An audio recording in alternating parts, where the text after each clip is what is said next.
There is one border that is very easy to see from space, and that's the border between India and Pakistan. So much of it is heavily illuminated, these long areas of elephant grass with bright lights that they appear as a sort of light green line. And maybe part of the way that this border, part of the reason this border is so illuminated is because there is so much deep tension, resentment, and friction between India and Pakistan. Now, the problem here is that these are both nuclear nations.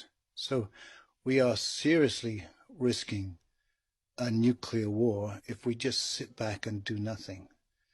Now, both China and India are becoming the source, the base for power in this future world. And so many politicians are afraid or do not want to speak out because they know it's going to hurt their economic interests with sort of market-led politics. So it's up to ordinary people like us to say when we don't like what's going on and to say it loudly.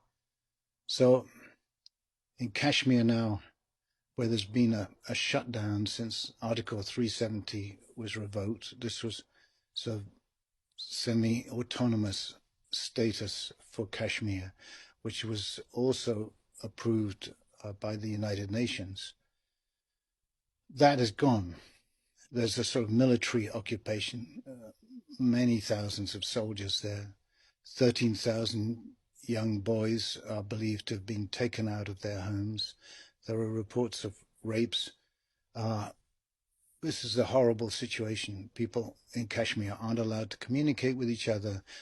Telephone, internet access is down. So this is not something that can continue. And many of us are afraid it's going to get worse. So I think it's really important that we and our politicians who we need to talk to and write to do make some comments. To stay silent will only make things worse. There is a different version of India, this India, which is this high-tech India, full of invention and innovation, and which is leading the world in lots of areas. And there's an India, too, that many of us love and respect.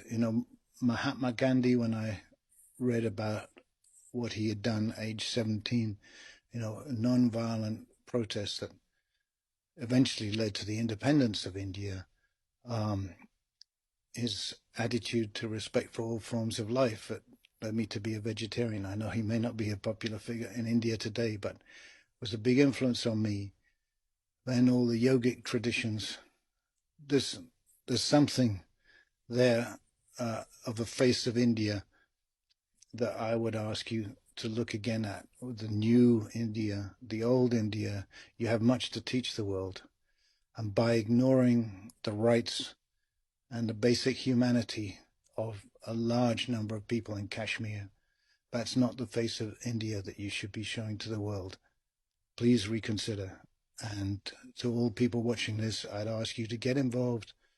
Please write to those that you know have some influence, and let's make our opinions very clear. Thank you.